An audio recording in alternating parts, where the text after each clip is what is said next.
Welcome into the Tottenham Depot. I am your host, Andrew. You can follow me at Astetka. You can follow us at Tottenham Depot. This is episode 280, and we have obviously got a lot to discuss as Tottenham Hotspur are officially in the relegation zone with 6 matches to play. We are going to talk about all of it, including more injuries and just a ton of turmoil. Turmoil in N17. That's where we are. I've got Todd alongside. He is at TC_Kasho. TC, what is up, my friend? Any day, buddy. Any day you can talk a bunch of shit about Rob Jones and his fellow referees is a good fucking day, because there'll be plenty to talk about. Longtime listeners know that will be handled by you as well, and we're going to give you the forum too, because I, once again, can't really disagree with anything you're going to say.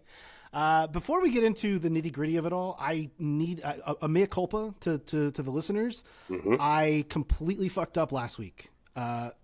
Victor Wanyama retired, and I did not mention it. And I love Victor Wanyama. And injuries obviously were a big part of his story and kind of cut his time short at Spurs. But there was no better pivot than Victor Wanyama and Moussa Dembele. And I forgot last week to give the man his flowers, so I wanted to take the time here at the start of the pod to do so. Well done, sir. Well done. Shout out to Victor Wanyama. He is someone that will always be viewed fondly from the Spurs faithful. I agree. The injuries took their toll, but peak Wanyama was a special player for us. So shout out to that guy. Yeah, big time. I'll always remember. Obviously, the goal against Liverpool was just a complete and total rocket, and a lot of good memories. Lightning bolt from the blue. Lot of good memories. Tottenham Hotspur currently are not providing a lot of good memories. Let's be perfectly honest. We had this long international break layoff, and I actually want to go back to before the trip up to the Northeast to face Sunderland, because we found out last week, unfortunately, that Mohamed Kudus was going to be shelved for even longer than we expected. And when he was first injured, I think we all came to this realization that, okay, after the international break, sometime in April, he should be able to return. And we were all kind of still expecting that up until the middle of last week, when it was announced that he had a setback in his injury and now is going to be a threat, obviously, to miss the rest of the season, but even the World Cup this summer. That news kind of hit me hard, I'll be honest with you, because I've had a little bit of hope with some of these injury returns helping out in this push to stave off relegation. I think Mohamed Kudus was probably one of the bigger pieces of that puzzle, because he gives you that passing threat. He gives you that attacking threat. He gives you the goal scoring threat that we saw earlier in the season. And since he has been gone, this team has really floundered to produce, especially from that right side. And we're going to talk about the guy who played on that right side, Randall Colomwani, on Sunday. But how did this Mohamed Kudus news hit you? Because it really kind of felt like a gut punch to me. Like a fucking sledgehammer between the eyes. As the resident glasses half full guy on this pod, I've been going, we just got to wait till Kudus gets back, baby. Andrew, he's still 4th in the league in completed dribbles, and he hasn't played in 3 months. This is fucking ridiculous. And so to look at us and say, my biggest thing on this is, and again, so many of our injuries are self-inflicted wounds, to be fair. My biggest issue here, Andrew, honestly, is, when did this actually happen? Did this actually happen in his build-up? Because I haven't seen any videos of him training.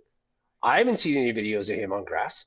I haven't seen any videos of him messing around. Oh, Victor, he's getting ready. He's getting ready. What if this is just another in a long list of lies from the Tottenham Hotspur medical department, and this has been a shit show this whole time? I don't even know how to respond to that, because I want to be like, no, let's not go down the conspiratorial realm right yet.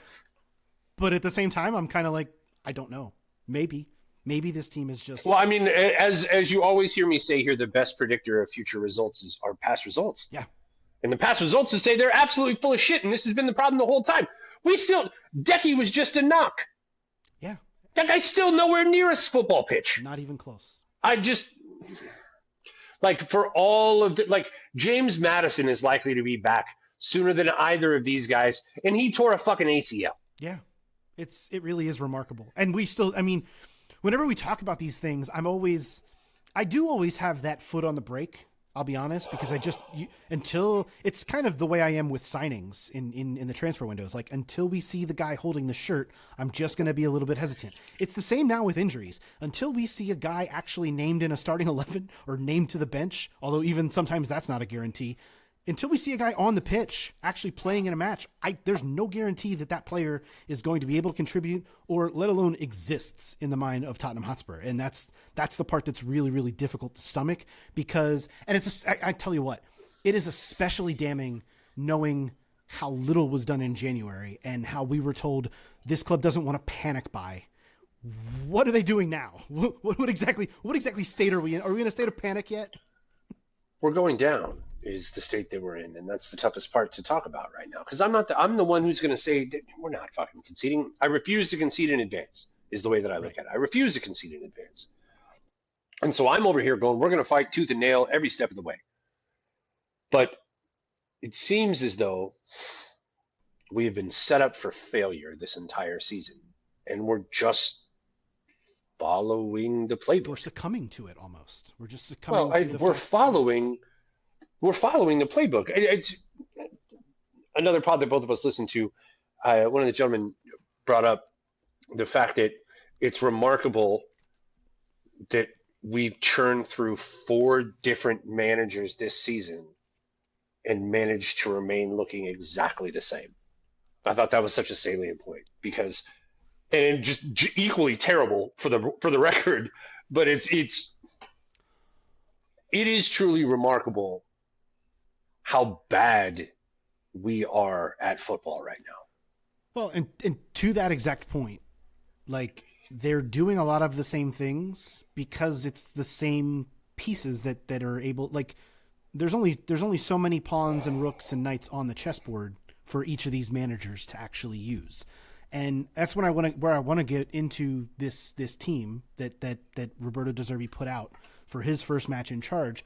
Obviously, Anton Kinski in goal, and let's just I want to like immediately call a timeout. Good job, Anton Kinski. You acquitted yourself well, and this is not me saying like you did the bare minimum. I'm actually like trying to give some proper kudos here. I didn't know what we were going to get from Kinski coming back from what he experienced against Atletico Madrid, and I thought he looked completely respectable and fine. Granted, it's one match, and it obviously could not have gone any worse than the last one did, so anything was going to look better in comparison, but awesome. I love it for him. That's where I wanted to double click there. I have a hard time arguing with that. I thought he did an exceptional job. I really did. The back line, kind of as you would expect it, Udogie, Van de Ven, Romero, Porro. And then we get to the rest of it. And this is where the next 6 players I'm going to name, I don't really have anything against these 6 players personally, but if you're going to play a midfield of Conor Gallagher, Archie Gray, and Lucas Bergvall, 3 players who are all kind of the same-ish player, they're all kind of number 8s, and then you're going to play Richarlison, Solanke, and Kolomwani up front, who are all number 9s, you're not going to have a great time. And this is kind of getting back to my point of these are the pieces that every one of these managers, and De Zerbi is the latest of them, this is all they've had to work with, all they've had to utilize. So part of that is injury, part of that is squad building, part of that is a lack of ambition in January. But all of that falls at the feet of Johan Lange and Benai Venkatesh. Correct. Because you're correct that they didn't do enough in January, and we've both said that. But ultimately, it's going to be them in the summer, unless the club makes a move, that is going to be responsible for rebuilding in the championship if it continues on its current trajectory. Somehow, maybe. Is there a world where if this club goes down, those people are no longer working for the club come next season? I think there's a world where that's the case. I think there's a higher likelihood, and this is just me watching Spurs for as long as I have, there's a higher likelihood that one of them go than there is that both of them go. I would agree with that. So I think that there's a high likelihood, especially with all of the control that they gave to De Zerbi, that Johan Lange kick rocks. Or, yeah, I think it's time for him to get lost. To be fair, the longer he's been in the role, the less confidence that I have in the guy. So that'll tell you anything. I completely agree with you. I'm going to be honest.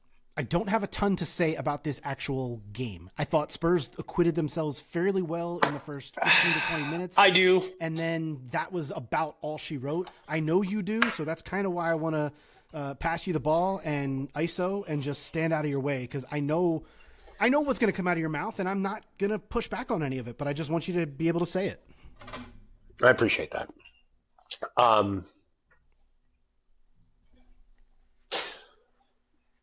We still don't have a penalty awarded in the 25-26 season in the league, Andrew. We sure don't.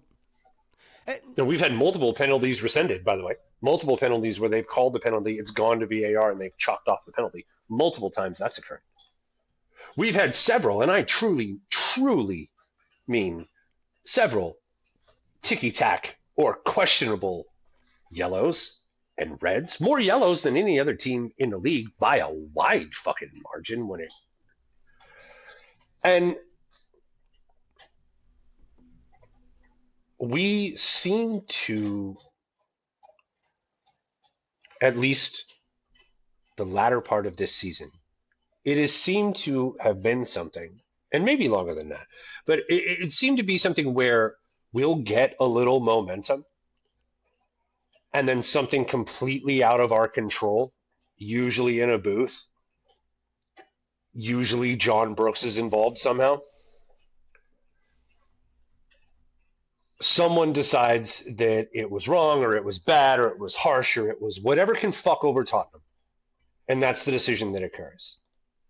I just want to make one simple point about the penalty that was given and then rescinded. I can see, especially from a football purist standpoint, how you could look at that and say, especially with the slow-mo, that that's not a penalty. And I completely understand that position, and I totally see why you do it, why you say that, okay? But that was not clear and obvious. If that's Michael Oliver in the middle of that pitch and he points at the spot, he waves off VAR and tells him to go fuck himself. Like, that was something that was legitimately shown in a way that was like, find something wrong with this so we can chalk this penalty off. And I feel like that's very much how VAR decisions against Tottenham go, is find some way to make this look the way that we want it to, which is why I object so heavily to the way that the PGMOL does their VAR, and I regularly curse them out online. That happens.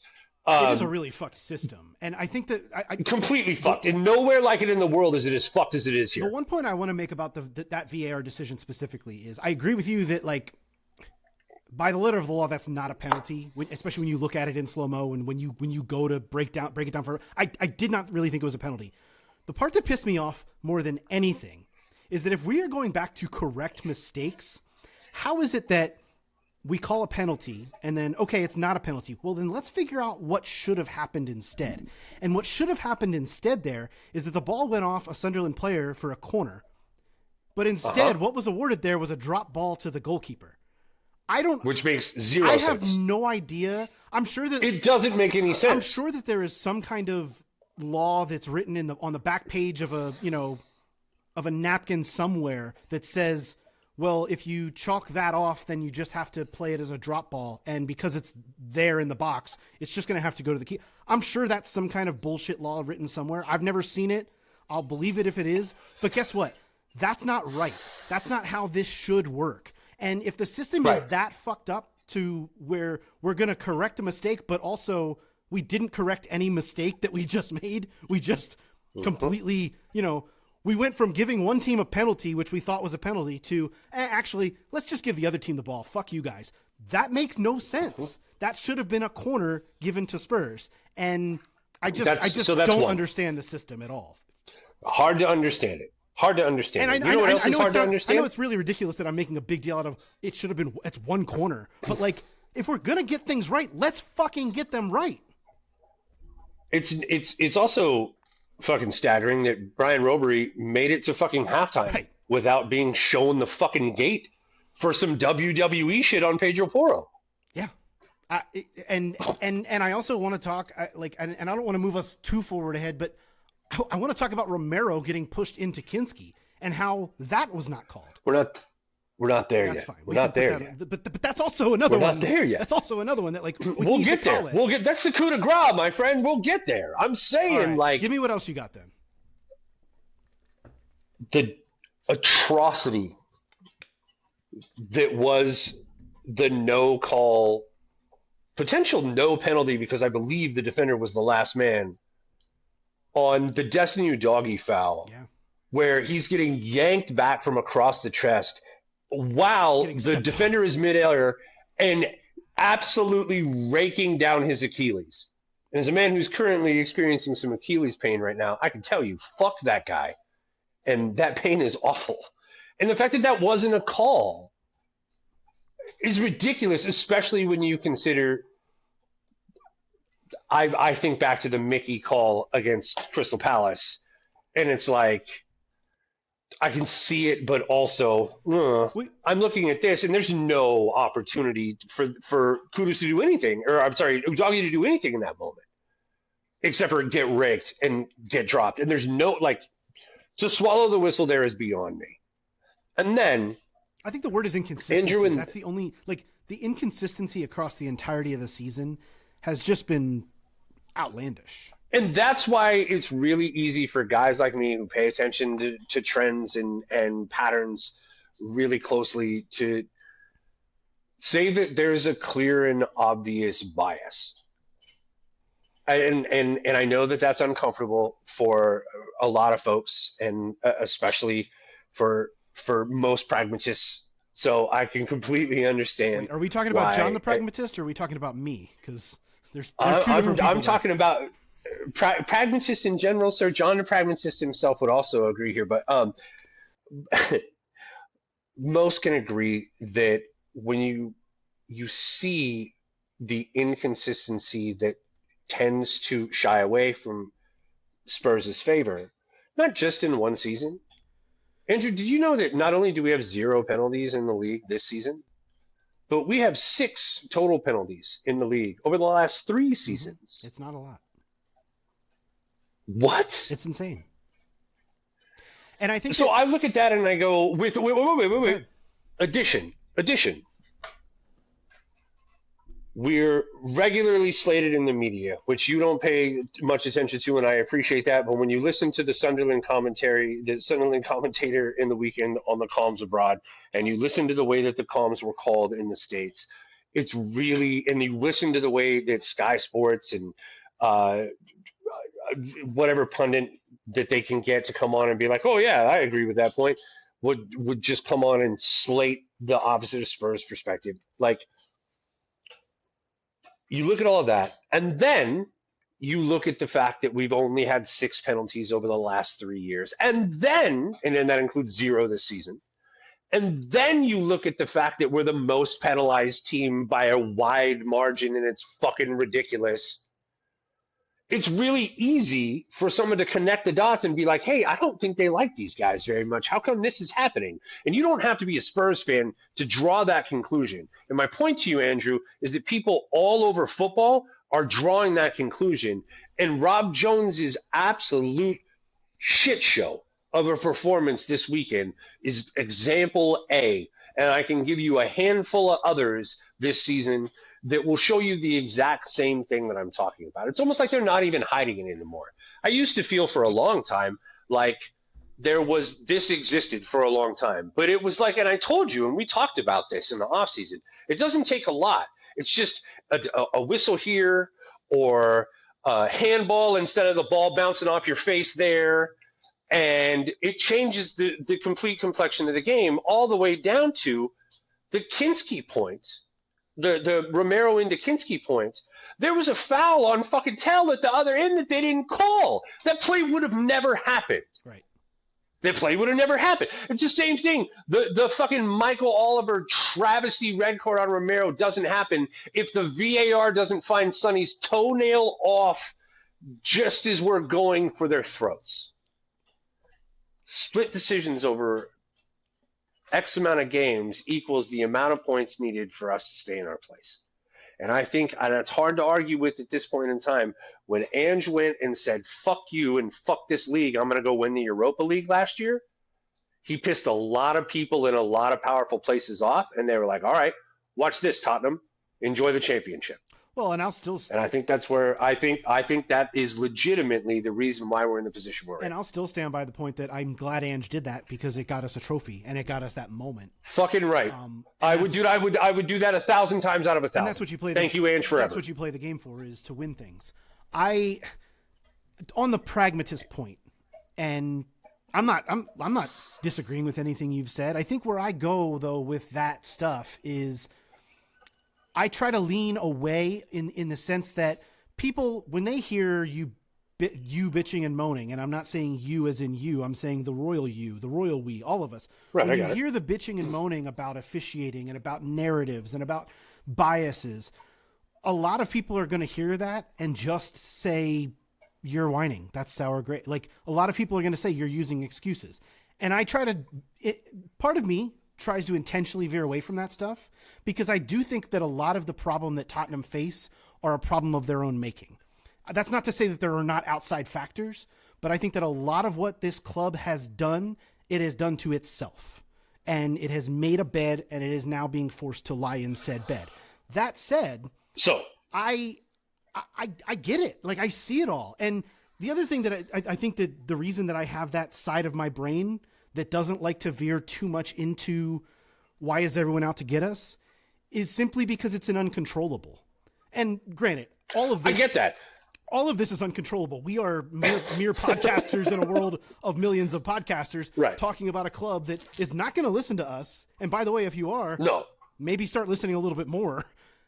But like, they're not. We've been saying this shit for a minute. But like, no one's listening to us, and none of it really matters deep down. Like, this is a game that we're talking about. I try to find my joys where I can, and I try not to let those things bog me down as I can, and I try to let the controllables be the controllables, and I let the uncontrollables, unfortunately, be the uncontrollables. And this one feels like an uncontrollable to me. Well, listen, dude, I'm not gonna. Both and, right? And it's two things can be true at the same time. Because I absolutely agree 1,000% with you that Tottenham, so many of Tottenham's issue, and I said so at the beginning of the pod, so many of our wounds are self-inflicted. And in a season where it feels like a death by 1,000 paper cuts and a douchebag carrying an Arsenal cup, I just forgot that. By the way, I forgot that was this year. I will, for the rest of my days, never. I think I forget or forgive that man. I think I purposefully blocked it out of my brain. Like, I totally forgot that. I can't. I can't forever. Anyhow, sir, you're absolutely correct. So many of the things and issues that we're dealing with this season specifically, and last season as well, but more specifically this season. And I guess if you zoom out wide enough for the entirety of the ENIC reign, some of the things that we are dealing with now are of our own designs. For all the times that we should have bought, and the Bruno Fernandes instead of Gedson Fernandes, and the Paulo Dybala, and all of the times that we were in for Sadio Mane, and we're like, no, that's too much. All of the times, Andrew, that we could have acted like a big club, we chose to act like a pragmatic club, or a club that had a bigger vision, or a club that was trying to do it on the cheap, or however you want to say. But ultimately, we wound up with two of the greatest legends of football of the last 50 years playing for our club at the same time. You could say three of the greatest 50 legends of the last 30 to 40 years playing at our club at the same time, at the same time as well. In the 2020 season when Bale was here on loan. Mm-hmm. Like, you had Harry, you had Sonny, and you had Bale, and you had Jose Mourinho at the helm, and you couldn't win anything. You absolutely peed down your leg. And I'll never, I'm not saying that, I hated football under Mourinho, right? I hated it. We need to be more front foot. So we brought in fucking Conte in front foot, and the same shit. And Conte even said, you change the managers, great managers, and the same shit for 20 years. And that's the thing, is that we all thought it was Daniel Levy's fault.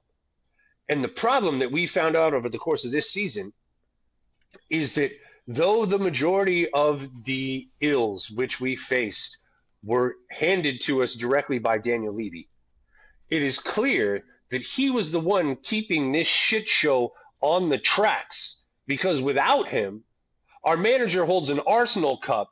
We only buy Conor Gallagher in January, and we're below West Ham in the relegation zone. Shout out to Sousa, too. Daniel Levy would have never found us in this position, and I'll stand by that until the day. I cannot disagree with any of it. We talk about self-inflicted wounds. This wasn't really self-inflicted, but let's talk about the Romero-Kinski collision. The Kinski thing scared me way more than the Romero thing did at first, because you look at a head injury, and obviously that's not great. He was able to continue, but I just gave Kinski his flowers a moment ago for like not pissing down his leg. Hopefully he's okay going forward and does not exhibit any concussion symptoms or anything like that, because God forbid we have to throw Brendan Austin in the goal. But the Romero thing is the real one. It's an MCL. All the reports are that he is going to miss the rest of the season, but somehow be okay for the World Cup, which is of course going to ruffle a lot of feathers because it's going to sound like a very Romero-like thing. He was emotional in the moment, and I don't know if that was Spurs related. I don't know if that was Argentina related. I honestly don't really think it matters to me personally. It sucks for what it is, and if the club is going to be without him for the rest of the season, I do think that that's a blow. That's no slight against Kevin Danso, who I think has stepped in admirably when he's had to step in, which is, by the way, quite a bit this season. What's your reaction to Romero being done? And we'll bring up what we discussed earlier in a moment, but like just in the moment, this sucks. It's heartbreaking, dude. I love Romero, and like for all the reasons that Aaron stated and all the reasons that Deserby stated when he got here. Like Romero's the guy. Like he's such an important player. Like everything runs through the Romero. He's the captain. La da da da da. And like, and I hate listening to people that are like, oh, you know, Argentina and this. Dude, he's our fucking club captain. Like he takes this shit seriously. He cares. And like it's so callous to listen, like to say that, oh, he's just in it for the money and they only care about their national team and la da da da da da da. And it's like, I'm not going to sit here and tell you that Romero doesn't have pride playing for his national team. He's playing with the greatest player of all time. They're really fucking good. And he's won a bunch. So of course he has pride playing in the national team. But like, also, dude, this club is where he became a man. He became a father here. He signed his first major big contract here. Like he won a major European trophy here, and he became the club's captain as his best friend and emotional mentor. Sonny left, and like it was a big thing.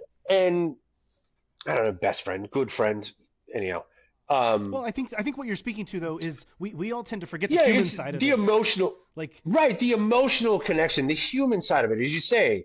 Like he's crying those tears because he realizes that he can't help his team anymore, and he realizes that we're fighting to save this great club from going to relegation. Yeah, and that's exactly why he's crying. So to insinuate that it has anything to do with a fucking World Cup 3 months from now or whatever is ridiculous, in my opinion. Well, and I pissed you off right and good this morning because in our group chat, I just dropped. I hadn't had coffee yet, dude.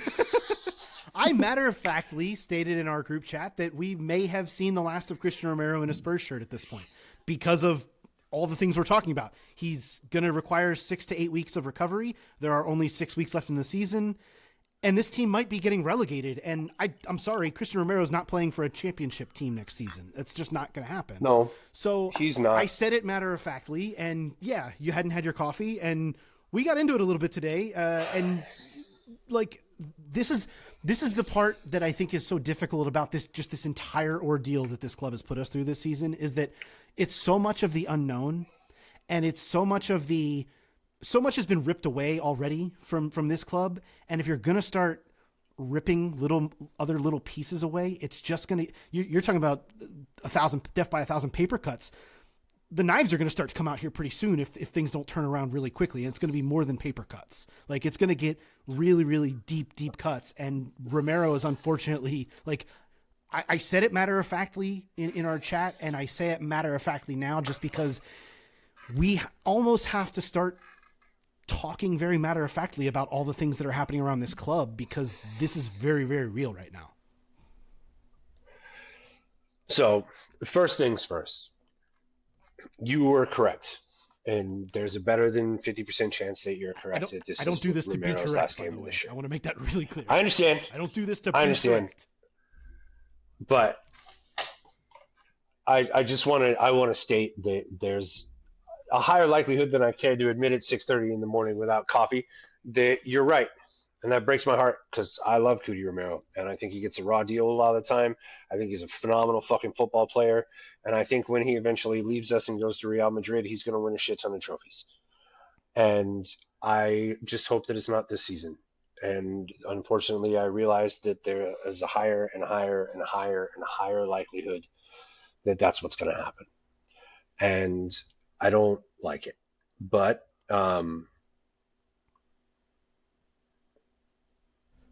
I mean, it's kind of feels like a planned demolition. It kind of feels like a planned demolition in a lot of ways. I hear like, that. And it's really so let's talk it out. Well, and you said we're going to have to talk about what it's. I don't want to go. I don't want to go too far down the road of finding the silver linings in a potential relegation because we're not there yet. Like, I am going to tap the brakes when it comes to that conversation. We can have that conversation if and when it happens. But there are still 6 weeks left in this season, and they're going to have to be played without Cootie Romero, which I think is 100%. Like the toughest thing to stomach of all of this. Even tougher is, of course, the results from the weekend just were not only did Spurs losing 1-0 away to Sunderland, not only was that bad, but West Ham obviously beat Wolves to move ahead of Spurs. Nottingham Forest managed to pull out a draw against Villa. And then today, Monday, as we're recording this, Leeds managed to go to Manchester United and whoop their ass. So Leeds in 15th now have pulled a full 6 points clear. And that's really significant because that's one of the teams that Spurs still have on the schedule. So that 6-pointer becomes really significant, but now there's a 6-point gap between those two teams. And it's us and West Ham. Well, is what it boils down. If I'm being honest, coming into today, prior to today's victory for Leeds, I thought it was us and Leeds. Because I thought Leeds was the team that could be dragged. With that 6 points gap now, I don't know. But I hear you on all of the things. I look at the schedule and it does not look promising. And going into next week, obviously Spurs are going to host Brighton on Saturday, which is a challenge. West Ham are traveling to Crystal Palace. That game will not be played until next Monday, which, by the way, we will not be potting until after that game next week for that very reason. They have the Monday game at Palace next week. Nottingham Forest will host Burnley, and Leeds will host Wolves. So, and Wolves are certainly not going to be helpful. We'll hope that they're helpful the following week because that's who Spurs have after Brighton at the Molineux. But I mean, I'm telling you, man, what did I tell you a few weeks ago? I said Wolves are going to go and they're going to lose to West Ham. They're going to lose to Leeds and they're going to beat us. Like, Wolves are going to have a real say in this thing. And so far, that is going to their plan. I mean, I'm not trying to be grim, but this is like, when I saw West Ham hang 4 on them, I was like, oh Christ, okay. Yep. No, and you're like, I guess we were hoping for the new manager bounce, and I feel like when that first goal went in, we got it, and I was really excited, and then those rat bastards clawed it away from me, and because of that, I think the biggest issue is there's a lot of players on this team that are used to losing, man. Yeah. And that mentality is a tough one to shake. Well, that's a tough one to shake. I feel especially when you feel like you're getting the raw end of the situation regularly, especially when you feel that way. And you could clearly see, dude, when the ball bounced off of Kolo Muani's face and fucking Rob Jones calls a handball. Kolo Muani turned around and was like, "What do you want me to do?" Clear breakaway, and it's a handball somehow because it hits him in the face. I know it's completely. And the worst part about that, we didn't even get a replay. The thing you said though about this losing mentality, I do kind of feel like this has been a thing that's sans what happened in the Europa League last year, which I feel like we can almost. Like, it does kind of feel to me, and I'm stepping way back here and zooming way out, that felt like a specific path that was carved by a specific man. No, it was completely different players. To some extent, I agree with you. No, dude. Like how much? Like we've been out without Cootie a bunch this year. No more Sonny. right? No Madison, no Kulusevski, who got hurt on the last day of the Premier League season last year, so he was there the entire time. Like you look at all of these guys, they were a huge part of what we were doing. No Mikey Moore, right? Like the nucleus of that team, you could say, is either been shelved or is gone for the majority of this season. I think there's still a big nucleus that's still here, though. I mean, But they were role players. They weren't the guys. That's my point, dude. You're talking about both. No, dude, you can't listen. We have no Brennan Johnson. We have no Youngmin Son. We have no James Madison. We have no Dejan Kulusevski. Dude, we have no one scoring goals. We talked about this for fucking months. We have no one scoring goals that scored goals for us last year. Yeah. And you know Mikey Moore. Dude, he's been in Scotland. They're trying to win the league up there. Like, you can't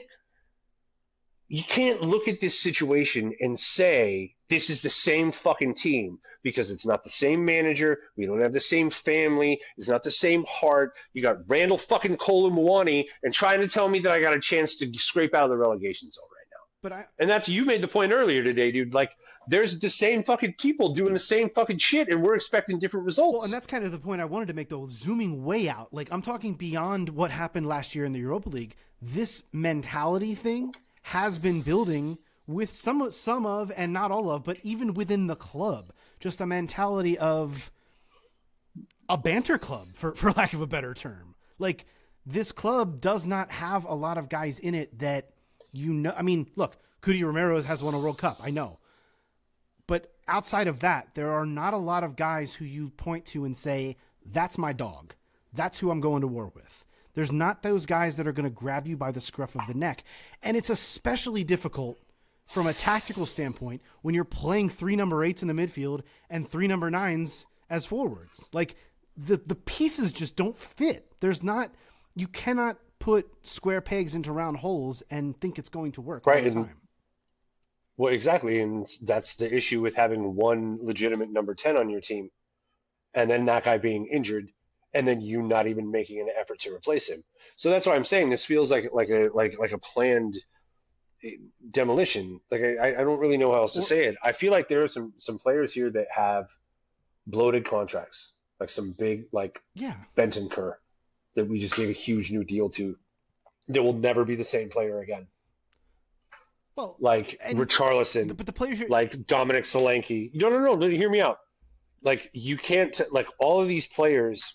We were paying high dollars in Tottenham dollars, but in Premier League dollars, these are mid guys. And so we planned to be mid, and then our team got hurt.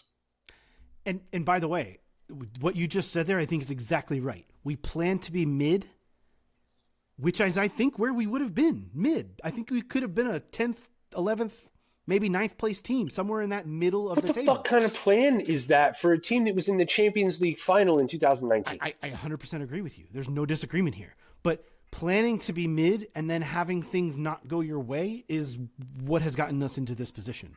And when you're not proactive, when you're reactive instead, it's going to bite you in the ass. And that's exactly what has happened to this team. They have been too reactive and not proactive enough, and they're going to pay for it. And they're going to pay for it dearly in the form of, hey, have fun on your trip to Millwall next season or whatever. I mean, for Christ's sake, Andrew, are you kidding me? That's where we are, man. It's not fun. All right, so there's 6 weeks left. So a month and a half of my issue is here's the thing, dude. I thought we could get a new manager bounce. And that's I thought that getting the goal chopped off really kind of sunk us, and then to have a nonsense call lead to the goal. Like I guess my question for and then you, to have every opportunity to get back in the game thwarted, where it just didn't happen. Well, it's a combination of And things. part of I this is feel the like we were subs too. very I want to talk about like what's being. I want to talk about the manager. Is where I want to go with this conversation before we get out of here because you said new manager bounce. What are we going to see from this guy from a personnel standpoint, from a strategy standpoint, from a tactic standpoint? Like, is there anything that over these last 6 games that you expect from him that is actually going to make a difference?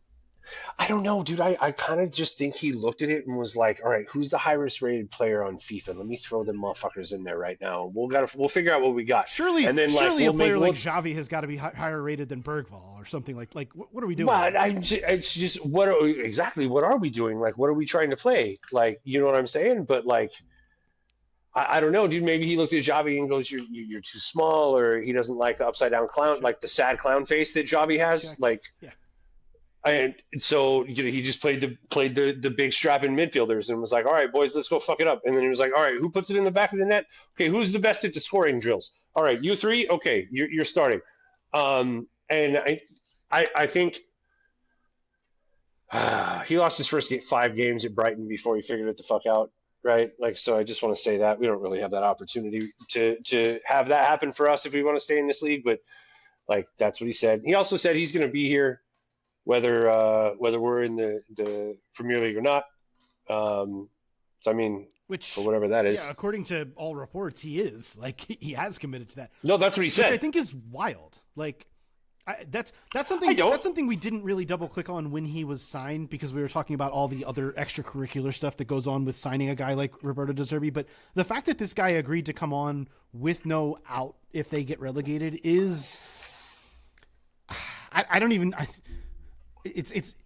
know what the word is other than interesting. Like, it's an interesting decision for him from a personal standpoint, I think. They gave him the keys to the kingdom. Right, and money obviously is the other big part of that. Like, no, money's great. I mean, they paid him like he deserved to be paid. If he was going to come back to the Premier League and go to a huge London team, he was going to get paid. I'm glad you said huge right? London team because I could see it on. Shut up. I could see it on the tip of your tongue. You almost said Big Six club, and you didn't. Shut up. I'm glad. I didn't. The fact that you called that out on the pod makes you really sad because I thought I did an awesome job for those just listening. For those watching on YouTube, you saw the face too. You saw the hesitancy. He almost said Big Six club, but instead he said large London club. And I do think that's how we need to refer to Tottenham Hotspur at this point. Is a big. That's 100% where we're at. That's where we are. This is where we are. I thought I did it smoothly, you bastard. I'm sorry. I didn't mean Cut this in post. I hate you. We're leaving it in. We're doing it live. But no, man, dude, like this is where we are. Yeah. This is where we are. Like in I'm not trying to go silver lining here. But I was thinking about this earlier this week. Because you got to prepare yourselves for deaths in the family, right? You do typically. When afforded that opportunity, it is nice. When afforded that opportunity, you got to prepare yourself, right? Sure. Right. Pre-grieve. So, yes. So a little pre-grieving took me to the point of, well, how do I want to handle this, right? How do I want to handle this? If this actually happens, what do I personally want to do? Am I gonna relax on my fanhood a little bit? Is it gonna be something where I'm just I'll get more into baseball or something, or this is an interesting place to go. And then go ahead. And then I just found myself going, fuck no. Like, I'm going to buy all the Sky Bet merch. They better drop the price of that shit. This is me in my head.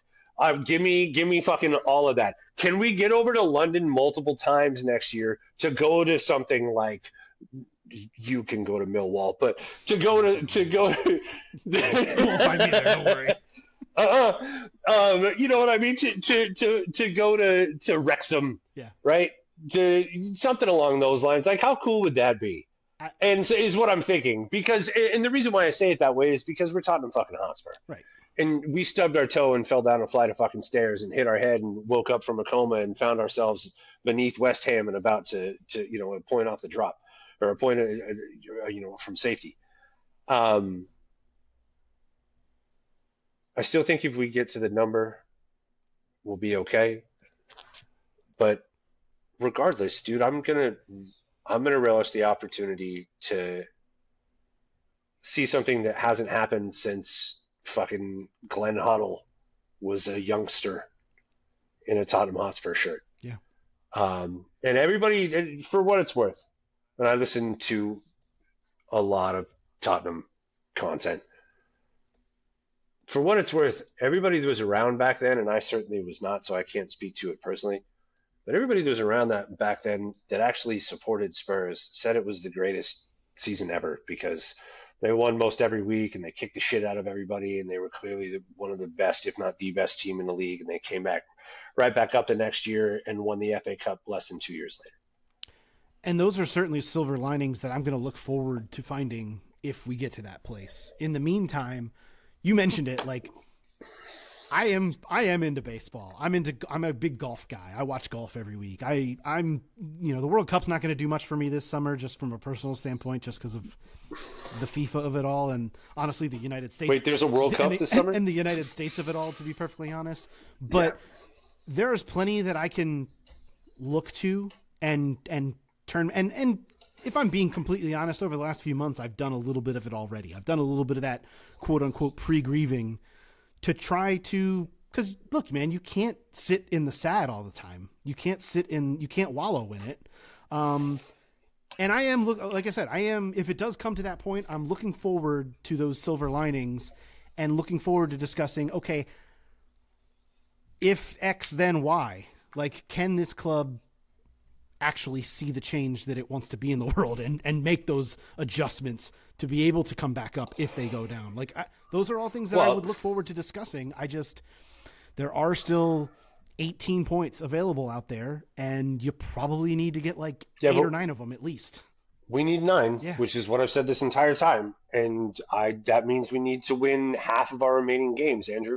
So something significant is going to have to happen, and Kevin Danso is going to need to, eat his fucking spinach or whatever to, give his superpowers. But weirdly enough, Kevin Danso is the least of my worries. Like, I just look at it and I go, that guy is going to end up having to be everything. Well, he's been our most consistent defender for the last 6 months. He's from a consistency standpoint, he has been the guy. I will forever remember his celebration after the Europa League, like the knee slide where he's like almost falling into the camera. He celebrated as hard as absolutely anybody on that team last year, and it made me really happy. And this is where I find myself, Andrew, is remembering the good times. Like this, I swear to God, we're pre-grieving right now. That's what we're doing. That is going to do it for this episode of the Tottenham Depot. Be sure to check out our episodes on our YouTube page at youtube.com/Tottenham Depot. You can see Todd trying to swallow his words in real time, and you can see me calling him out for it. You can also leave us a rating and review on your podcast app of choice to help spread the word about the show. You can follow Todd at TC_Kasho. You can follow me at Stedka, and you can follow us at Tottenham Depot. We will be recording again next Monday night following everything that happens on the weekend, and we'll talk about it. We'll see where we are with 5 games left. This countdown is on, and we are going to be here for it all. The pre-grieving stage has begun. We will talk to you next week. This has been the Tottenham Depot podcast. As always, come on, you Spurs.